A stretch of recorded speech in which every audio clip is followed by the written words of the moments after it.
Ensino do não furtarás. O que esse ensino, que distúrbios, que problemas estão associados com um indivíduo que ele tem um coração, chega ao ato de tomar bens de outras pessoas? Como a Escritura, você lembra algum texto, algum ensino que trata sobre essa proibição do não furtarás? Os 10 mandamentos, eles são a base para todas as demais legislações, né?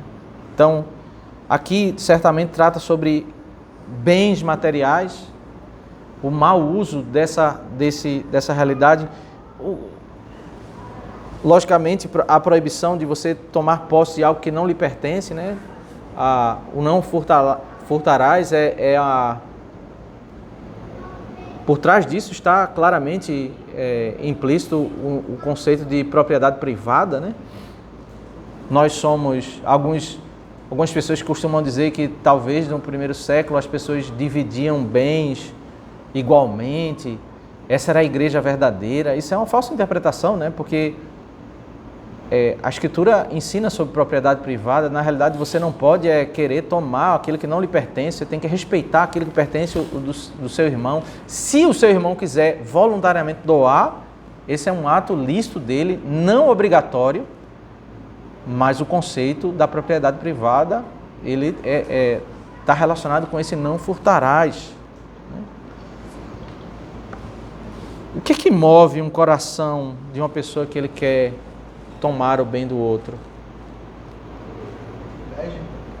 Inveja, né? A ganância. Esse é um dos primeiros temas. A gente vai caminhar por alguns textos. Vamos para Provérbios capítulo 1. O primeiro capítulo de Provérbios, ele trata já sobre isso. E o Provérbios, ele vai ensinando, é como se o pai estivesse ensinando a seu filho, para que seu filho não seja iludido diante de um amigo que chega para o seu filho para tentar mostrar para o seu filho um caminho que parece que é um caminho de sucesso, um caminho fácil. Provérbios capítulo 1, verso 8 diz o seguinte: meu filho, ouça o ensino de seu pai e não despreze a instrução da sua mãe, porque será um diadema de graça para a sua cabeça e colares para o seu pescoço. Meu filho, se os pecadores quiserem seduzir você, não consinta. Essa palavra sedução, né? Ela é usada muitas vezes no livro de Provérbios, na Bíblia, para falar sobre aquele sentimento que vai ser causado quando alguém te chama para fazer o mal. E aqui eles estão chamando esse jovem para roubar pessoas e ter lucro, um lucro fácil. E a sedução é que a gente vai ter êxito, a gente vai conseguir essa jornada, vai enganar, vai fazer em secreto e ninguém nunca vai pegar a gente. Essa é a palavra da sedução. Um caminho fácil. Talvez eles digam: venha conosco, vamos preparar uma emboscada para matar alguém, vamos espreitar os inocentes, ainda que sem motivo. Vamos engoli-los vivos como um mundo dos mortos e inteiros, como os que descem ao abismo. Acharemos todo tipo de bens preciosos, encheremos a nossa casa de despojos. Junte-se a nós, teremos todos uma só bolsa. A maior mentira do mundo, né? Ladrões que eles dizem que vão ganhar, ter lucros e não vai haver confusão, vão ter todos uma só bolsa, né? A maior mentira do mundo, né? Meu filho, não se ponha a caminho com eles, fiquem com os seus pés longe das suas veredas, porque os pés deles correm para o mal e se apressam a derramar sangue. Esse versículo 16, ele dialoga com aquele texto de Isaías, né, e é o texto usado por Paulo em Efésios, que diz que nossos pés devem ser velozes para a paz.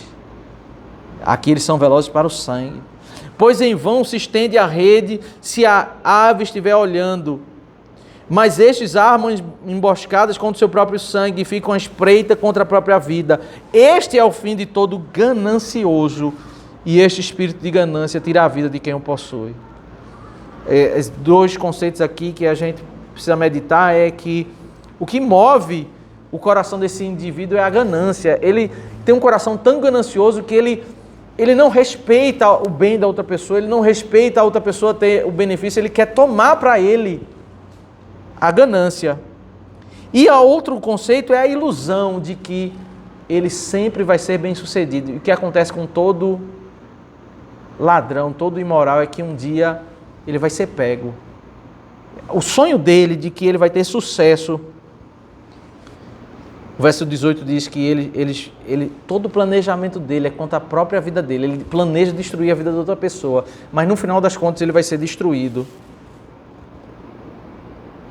A pessoa rouba, depois ele é preso, aí perde todos os bens, perde toda a vida. Tudo aquilo que ele planejou, tudo aquilo que ele sonhou, no final da vida ele perde, porque geralmente o que acontece com todo o ganancioso, né? O caminho da ganância. Então, o que move uma pessoa que desprezar o não furtarás é certamente a inveja, é a ganância de ele não se contentar. Há um problema de falta de contentamento.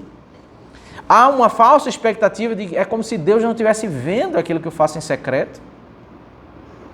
É como se Deus não fosse punir aquele que rouba o bem do outro, né? Então, mas há um outro conceito.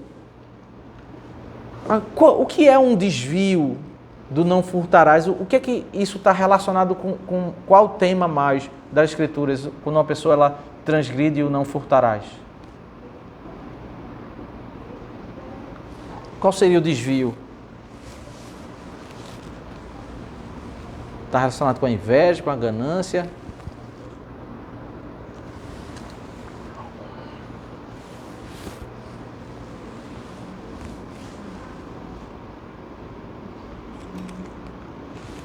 Relacionado à confiança? Confiança, certamente.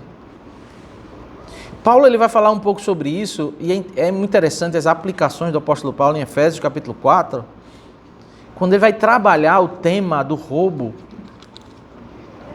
e ele vai relacionar com a doutrina do trabalho. Quando eu quero roubar o bem de outra pessoa, eu pouco me importo com o bem-estar da pessoa. Eu quero tirar o benefício, o que importa é o meu benefício. Então, se eu vou ficar bem, então pouco importa o da outra pessoa, eu tiro o bem da outra pessoa. As pessoas roubam, não tem qualquer respeito e cuidado pela pessoa, não tem amor, não tem nada, existe um desamor. O bem está acima da pessoa, então eu tomo o bem. Se a pessoa vai ter prejuízo, não pouco importa, o que importa é o meu benefício. Em Efésios 4, se você atentar para o verso 25, ele começa uma estrutura de deixe isso e faça por esse caminho. Como o cristão, ele deve abandonar a vida passada e ele deve agora viver com outras práticas. Ele aplica isso à mentira. Por isso, deixando a mentira, cada um fale a verdade com o seu próximo, porque somos membros uns dos outros. Não fiquem irados e não pequem. Não deixem que o sol se ponha sobre a ira de vocês, não deem lugar ao diabo. Então, eu vou substituir práticas pecaminosas do passado por práticas lícitas. E aí ele chega no verso 28 e ele diz: aquele que roubava, não roube mais. Mas não é apenas deixar de roubar. Qual é o caminho contrário ao caminho do roubo? Aí ele diz: pelo contrário, trabalhe fazendo com as próprias mãos o que é bom, para que tenha o que repartir com o necessitado. Então, ao invés de eu esforçar a minha vida para tomar o bem do outro, movido pela preguiça, movido pela ganância, eu vou agora me esforçar, ao invés de me esforçar para tomar, eu vou me esforçar para produzir. E quem sabe eu vou ter uma fartura tão boa que ao invés de tomar, eu vou acudir o necessitado. Ao invés de fazer o mal, eu vou fazer o bem. Então, por trás do ladrão, existe uma pessoa que tem um desvio da sua vocação. Ele não entendeu a habilidade que Deus deu para ele para a vida profissional, onde ele vai desenvolver bem a sua profissão e ele vai conseguir ganhar dinheiro. Isso é bênção. Como ele não está desenvolvendo bem a sua vocação profissional, e Deus deu uma habilidade para ele desenvolver bem, ganhar dinheiro e poder ter uma fartura que poder acudir o necessitado, aquele que passa necessidade. Veja que Paulo está tratando não apenas deixem de roubar. Ele disse, olha, você está roubando, é porque existe um desvio de vocação. Você precisava produzir para a sociedade, você precisava produzir, ter lucros para a sua família. Você precisava desenvolver a sua vocação profissional para você ter o seu sustento. E aí você, ao invés de tomar, você ajudar. Agora, será que esse desvio é um problema somente fora da igreja? A gente vive um contexto, a nossa geração, né, talvez de 50 anos para cá, é bem diferente dos nossos avós, até os nossos pais. Os nossos pais, eles talvez uma família ou outra, uma geração ou outra, se falava muito sobre a importância do estudo, né, fazer uma universidade. Nem todos fizeram universidade. Mas havia uma cultura muito forte na nossa nação que é assim, o cidadão tem 18 anos, ele vai trabalhar, ele vai produzir. Né? Os antigos, eles viam como uma coisa muito problemática, uma pessoa que ela chega à maioridade e ela não quer produzir. Né? Então, o cidadão ele tinha que produzir. E é interessante, né, que a nossa geração ela começa a valorizar muito, que não é errado, os estudos, a pessoa ir para a universidade, a pessoa se preparar, tudinho. Mas quando isso substitui aquilo que é o fim, porque qual é o meio? O meio é você estudar, mas qual é o fim? Você trabalhar. Então hoje você encontra cenários que são assim anomalias, né? Você vê um menino que se formou com as melhores notas na universidade, ele tem 30 anos e ele não quer trabalhar, ele mora com a mãe e com o pai, ele é sustentado ali com 30 anos, ele não produz nada para a sociedade. O sonho dele é ele passar num concurso, porque naquele concurso ele vai trabalhar talvez 4 horas, que não vai ser um trabalho, mas ele não quer produzir. Deus deu a ele uma habilidade, só que o pai dele, a mãe dele, colocou ele na universidade para ele estudar, só que não ensinou a ele aquilo que os antigos ensinavam para os seus filhos. Você tem que trabalhar, meu filho. Isso aqui é o meio. Aí você vê, né, cenários, e eu já lidei de perto com isso, né? Casos terríveis de casamentos falidos, porque a mulher tem que sair às 6 horas da manhã, trabalhar igual uma condenada para trazer sustento para os 3 filhos e o marido dorme até meio-dia. Essa é a crise do casamento. Essa é a crise. Que ela não se atentou quando ela estava se preparando para casar com ele. Só que ele já dava sinais. Quando ela namorava com ele, era aquele cidadão preguiçoso para estudar, preguiçoso, egoísta. Eram sinais. Né? Eram sinais que viria no futuro. Porque o menino preguiçoso na escola, ele vai ser um menino preguiçoso no trabalho. E as famílias, elas não ajudam quando ela não prepara o cidadão para o trabalho. Aí veja que absurdo que está acontecendo. A 1 Tessalonicenses é uma carta que ensina sobre a segunda vinda de Cristo. Aí chega na segunda carta de Tessalonicenses. Quando o Senhor fala, a ideia seria prepará-lo para o trabalho, mas com a finalidade também de constituir família, né? Sair de casa e constituir uma família, né? Percebe que os dois temas estão relacionados porque a nossa vocação, a vocação do homem ele é chamado para ser aquilo que Cristo é para com a igreja. Ele vai servir. Então um homem ele tem que ser trabalhador, um homem tem que se preparar para levar alimento, porque a mulher, como a mulher de Provérbios, ela pode trabalhar, não há problema nenhum para a mulher trabalhar, é bênção. A mulher mais elogiada na Bíblia é aquela mulher que trabalha. Mas vai ter momentos em que a mulher está após ter o parto. A mulher cuidando da criança, ela não vai poder trabalhar, ela não vai poder sair, ela vai ter que ficar, talvez, em alguns momentos em casa com a criança. E o homem, ele tem que liderar isso, o suprir a família. Veja que a mulher de Provérbios, ela é uma bênção. Imagina uma mulher que tem várias empregadas. Ela tinha várias empregadas, era uma bênção. Sara tinha várias empregadas, é uma bênção. Então, se a mulher, ela pode ter isso é bênção. Agora, perceba que ela se levanta para distribuir as responsabilidades do lar para as empregadas. Ela é responsável pelo lar. Ela supervisiona, porque ela é responsabilidade. Aí ela vai negociar terras, ela trabalha fora, negocia terras.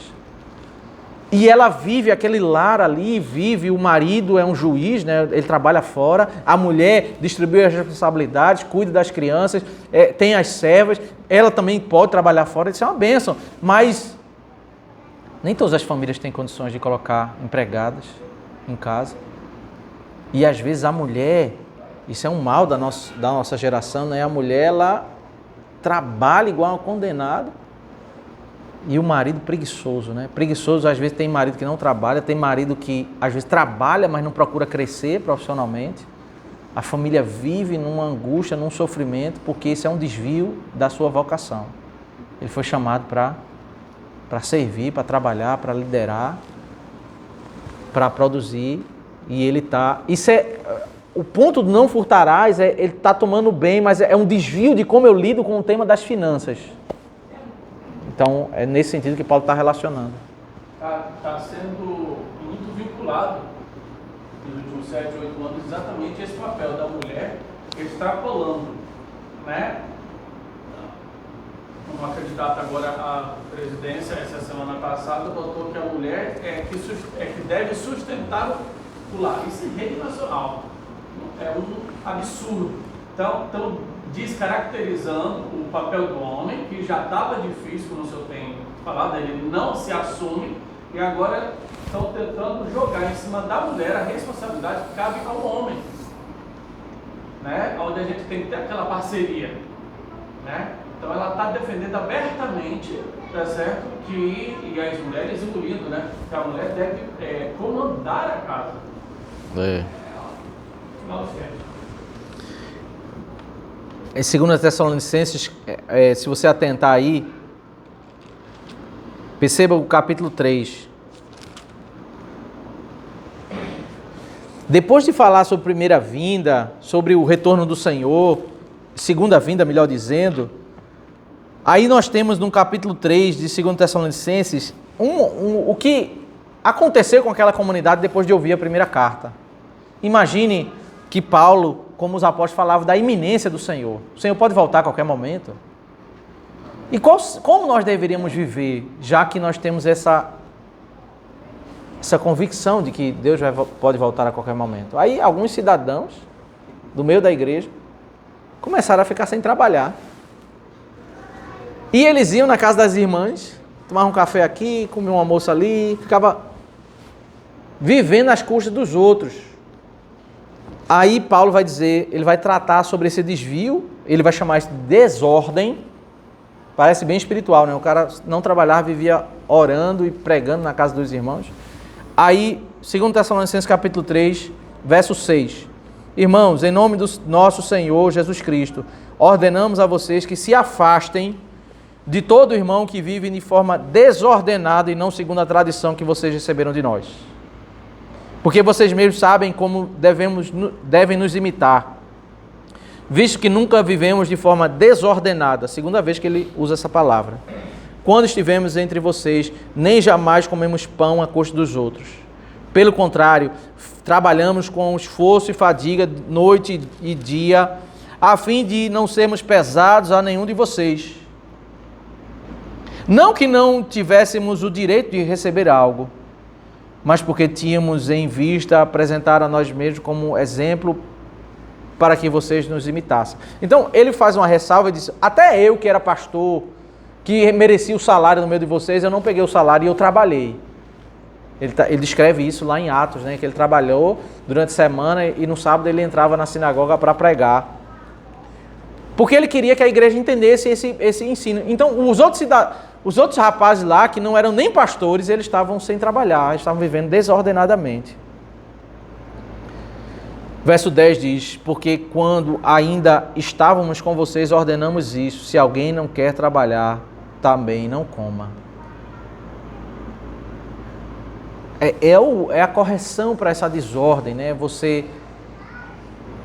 quer viver na preguiça, na ganância, tomando bens do outro. Imagine que eu ouço o apóstolo falar sobre amor, sobre perdão. Aí você trabalha. Como você vai lidar com aquela pessoa que tenta usufruir de você? Qual seria a atitude cristã sua? Lidar com aquela pessoa que ela tenta... Sabe, você está trabalhando, está se esforçando, aí o cidadão chega lá sempre para pegar dinheiro emprestado, ele nunca paga, ele quer viver às suas custas. Qual seria a atitude cristã que você faria nesse caso? Qual seria a atitude de amor que você faria? Hein? Como você reagiria?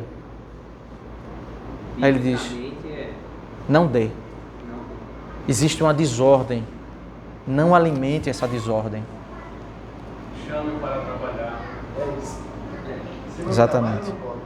Se não trabalhar, não como. Interessante que sem a doutrina você pode chamar isso de uma atitude de desamor. Então você precisa agir com doutrina. Porque ele vai explicar mais algumas coisas, a gente vai ler verso 11. Mas perceba o que ele diz no verso 13. É como ele vai fechar essa sessão. O que ele diz no verso 13? Não se cansem de fazer o bem.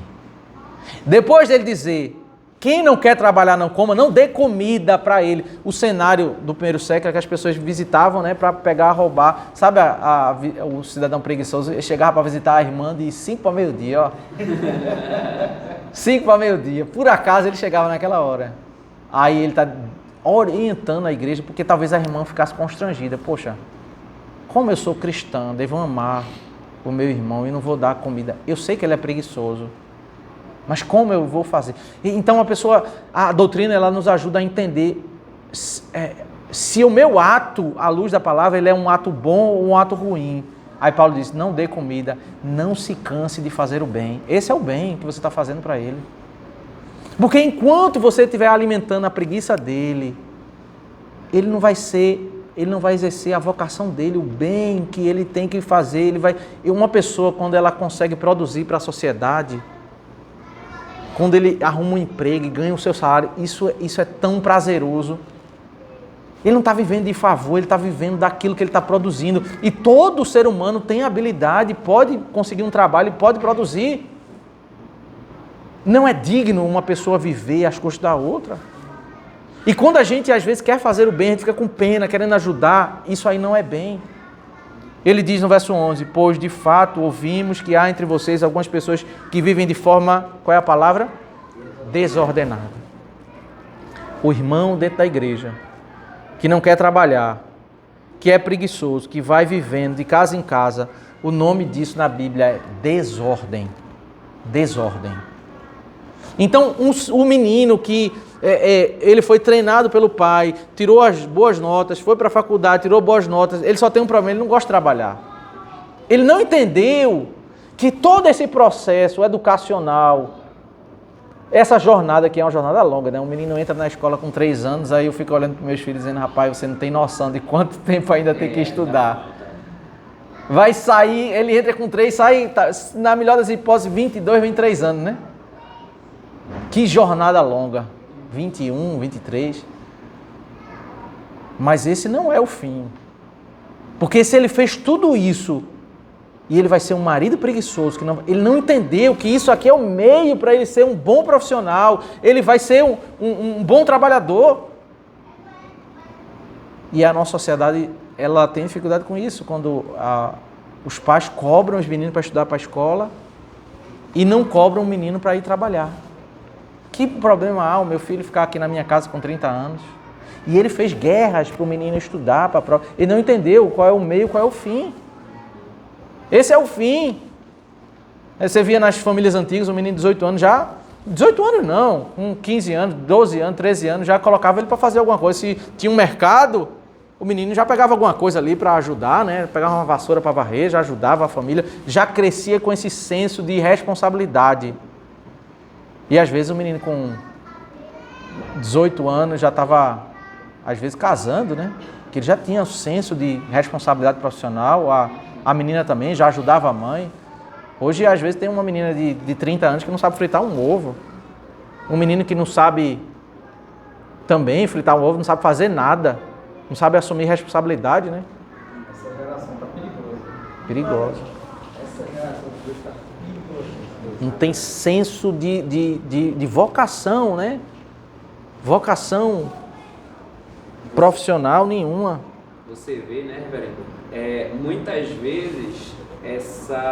esse jovem que passou uma jornada de 20 anos e quando chega no fim da faculdade ele não quer trabalhar, muitas vezes é o mesmo jovem que professa uma ideologia de esquerda, porque a ideologia de esquerda é uma febre entre os jovens, é uma febre. Eu estudei na Federal e eu contava-se a dedo aqueles que não pensavam de forma socialista. Então veja, é um indivíduo que ele não quer trabalhar para contribuir com a sociedade, ao mesmo tempo ele pede que todo mundo dê dinheiro, certo? Ele pede, todo mundo vai dar dinheiro, menos eu, todo mundo vai contribuir, menos eu, entendeu? Então, que o Estado deve ajudar todas as pessoas, eu não vou lá trabalhar ou servir alguém. Que o Estado, ou que alguém, ou que os políticos, entendeu? Então, é realmente sempre terceirizando essa responsabilidade, né? Infelizmente. A Big J chama a palavra, né, desordenada de desocupados. Desocupados, né? Ou seja, sem mais incisivo, né? Que é mais, né? Aí ele diz, não trabalha, mas se intromete na vida dos outros, né? Ele não foca naquilo, ele não tem tempo dedicado para o trabalho, então ele começa a gerar outros distúrbios, né? Ele começa a se intrometer. A essas pessoas determinamos e exortamos no Senhor Jesus Cristo que trabalhando tranquilamente comam do seu próprio pão. É muito semelhante ao que Paulo falou em Efésios. Quanto a vocês, irmãos, não se cansem de fazer o bem, né? A conclusão, por isso. Perceba que o não furtarás, então toda vez que você entender o mandamento não furtarás, entenda essa amplitude do mandamento. O que é que o mandamento ele trata? Deus condena a desordem no uso das finanças. Quais são as desordens? Você tomar o bem do outro, você ser ganancioso, você ter inveja, você não ser um bom trabalhador, você não usar a sua vida para produzir, não cuidar da sua família. Tudo isso ele proíbe. Então, a mesma coisa, quando ele fala não adulterarás, qual é isso? É a desordem no laço matrimonial, todo tipo de desordem.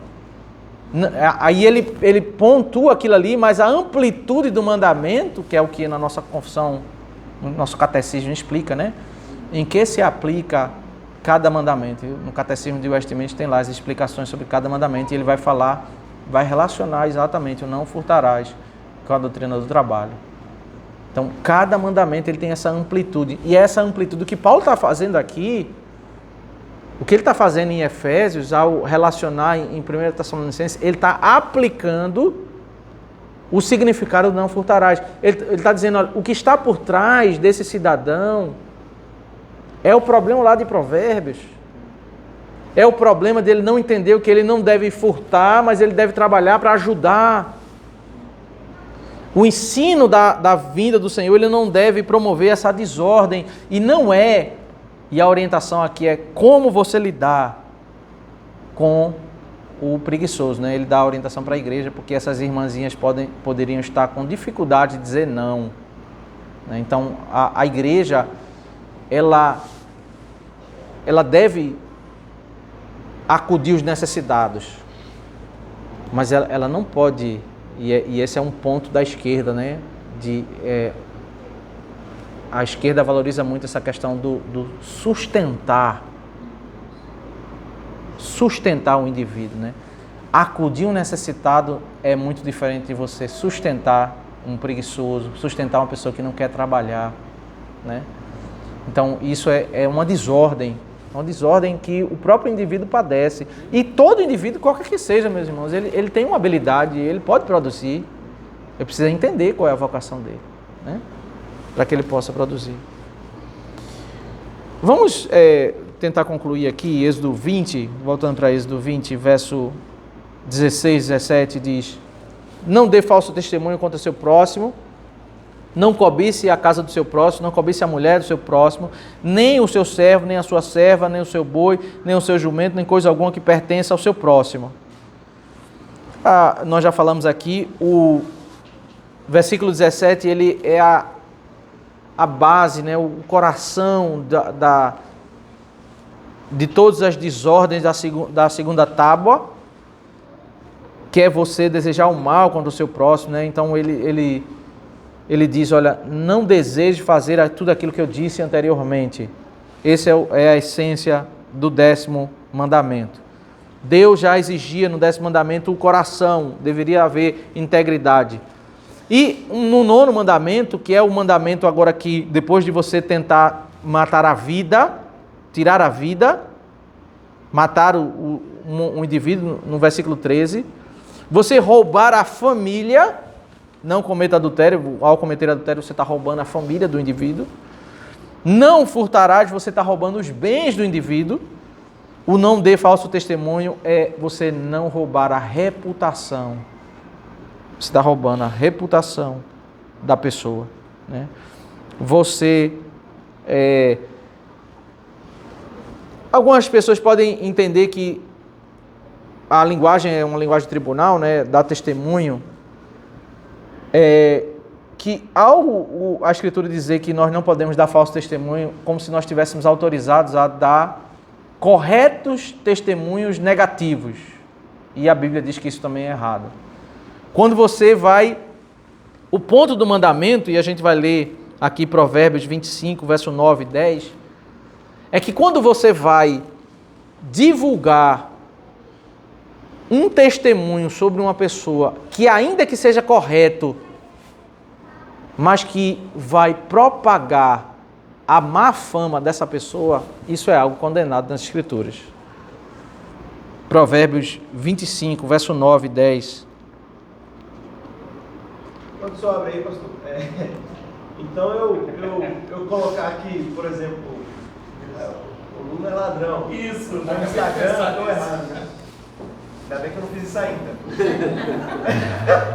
Acabei de pensar nisso. Estava quase pensando em fazer. Talvez eu tenha feito inconscientemente. Caraca, pastor. Mas isso não seria um adjetivo vago? Ele é? Então, esse é o ponto. Esse é o ponto. Veja, eu diria, no cenário de uma campanha política, onde a nossa lei, ela autoriza nós fazermos protestos, denunciarmos os nossos juízes, denunciarmos, e eu não veria problema nisso, nesse caso. Agora, você fazer isso com o seu próximo, qualquer pessoa, você está condenando uma pessoa, denunciando. Os profetas faziam isso, denunciavam reis, denunciavam os líderes, porque ele é uma pessoa que assumiu uma posição para ser um líder da justiça, promover a justiça, e ele está fazendo iniquidade. Então você está usando um instrumento para denunciar. Então não haveria problema nisso. Agora, isso é diferente de você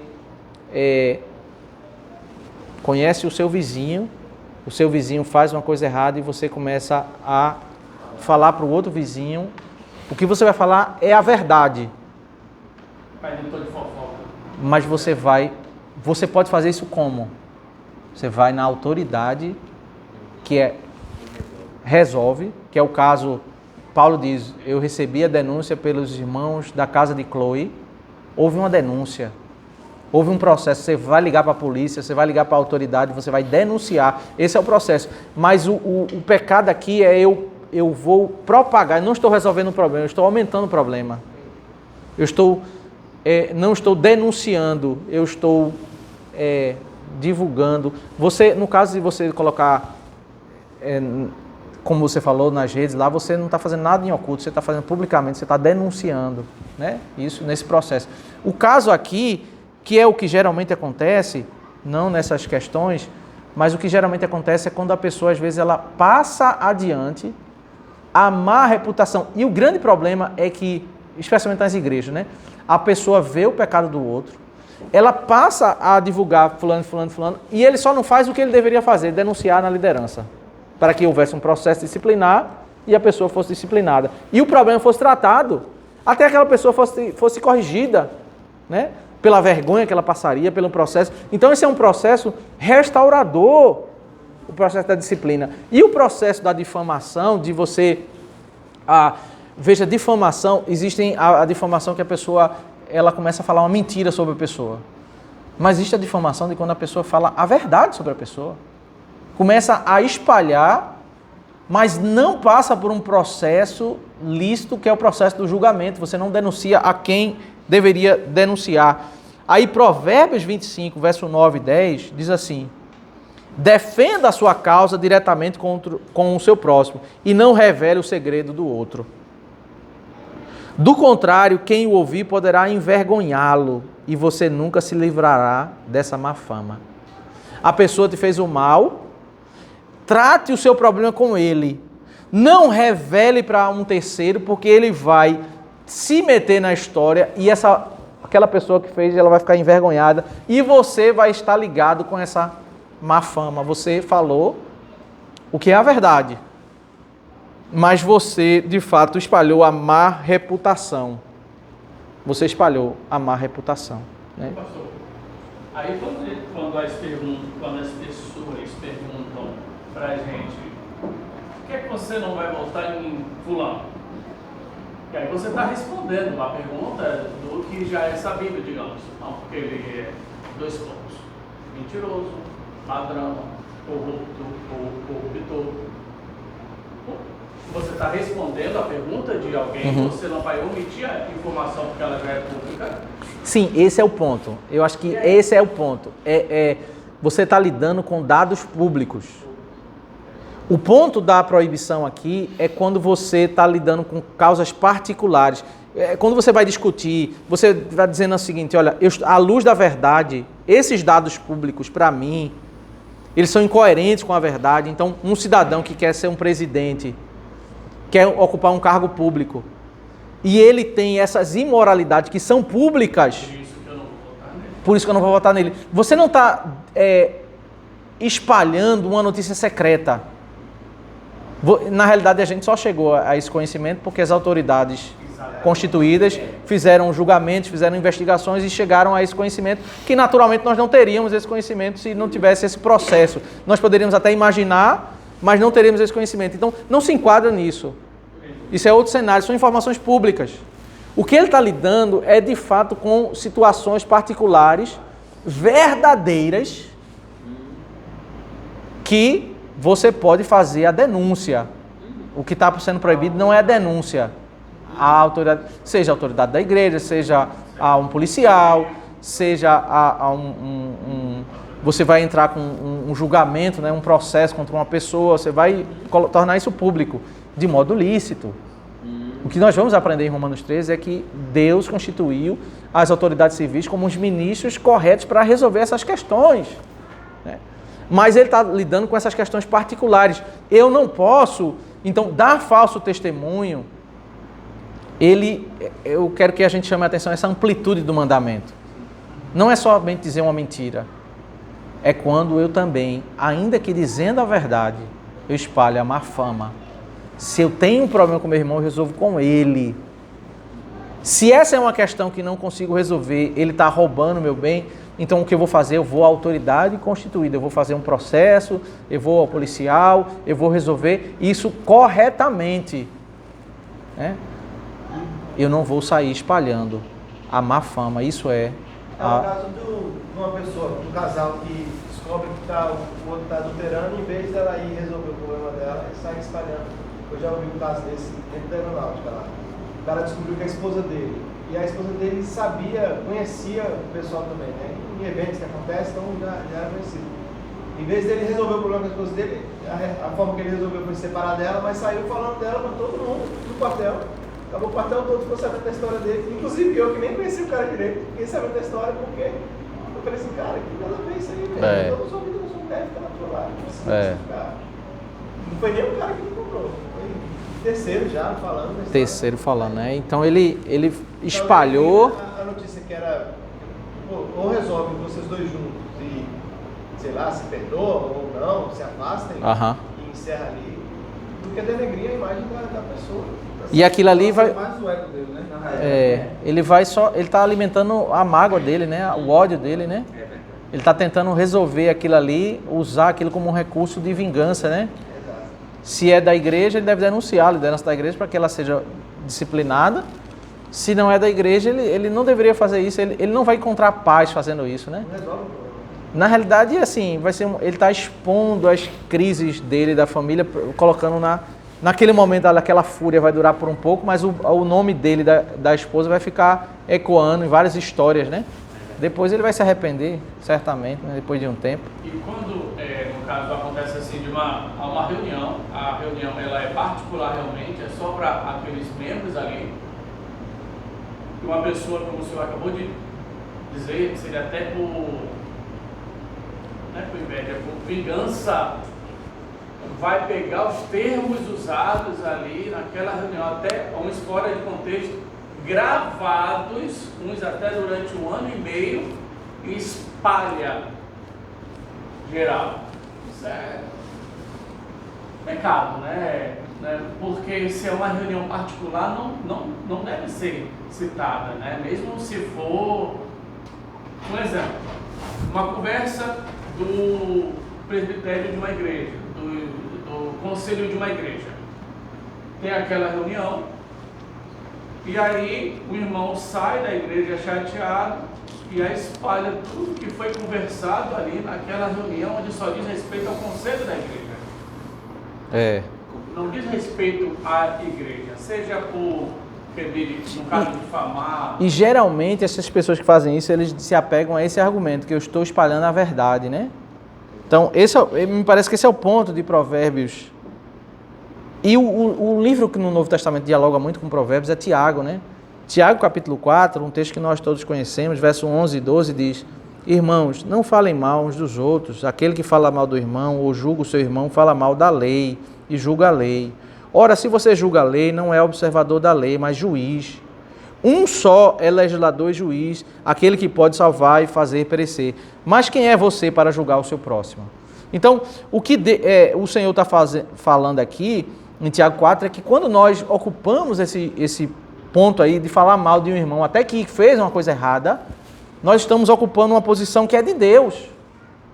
Uma posição que é de Deus. Obviamente, o que está implícito aqui é que existem autoridades constituídas por Deus, que é o que a gente vai examinar em Romanos 13, que podem fazer isso e que nós podemos denunciar a elas, né? Então, nós não podemos assumir essa função de até achar que nós estamos falando a verdade e sair espalhando, né, o erro dos outros. Isso aí é uma das aplicações de dar falso testemunho, né? Espalhar a má fama de uma pessoa, né? Nós não podemos fazer isso. E como nós já vimos, por fim, o 10º mandamento, ele não é propriamente um mandamento desconectado da estrutura da lei, mas ele trata o coração, né? Não deseje fazer tudo aquilo que foi descrito, né? Ou aquilo que Jesus vai dizer no Novo Testamento, que é do coração que procedem todas as coisas. Esse é o 10º mandamento, é a explicação do 10º mandamento. Ele não está trazendo uma coisa nova, né? Quando alguém tenta matar um indivíduo, é porque no coração lá ele já guardava mágoa, né? Quando alguém tentou roubar o dinheiro, é porque ele já guardava uma inveja, já guardava uma ganância. Surgiu a oportunidade, ele foi lá e roubou. Mas o coração dele, que é o 10º mandamento, então se encerra os 10 mandamentos, o Senhor convocando o seu povo, dizendo: guardem o coração de vocês, né? Isso é Êxodo 20. Eles vão passar por uma circunstância, quando Moisés logo em seguida subir e passar 40 dias no monte, eles vão fazer um bezerro e vão adorar o bezerro, né? Era o que estava no coração deles, né? Era o que estava no coração. A circunstância, ela só cria oportunidade, né? Mas quando o coração ele é temente ao Senhor, pode até haver circunstância, mas a pessoa se afasta da circunstância, que é o caso de José, né? José estava na casa lá, a mulher tentou se deitar com ele, o que foi que ele fez? Vou embora. Mas quando o coração é avarento e aparece uma oportunidade para roubar, ele rouba. Quando o coração é cheio de mágoa, ele aparece uma oportunidade para matar, ele mata. Então, a pessoa precisa cuidar do coração. Então, os 10 mandamentos, ele termina com esse conceito. Precisamos cuidar do nosso coração. Boa pergunta? Só uma Colocação. observação. Hoje em dia não existe mais roubar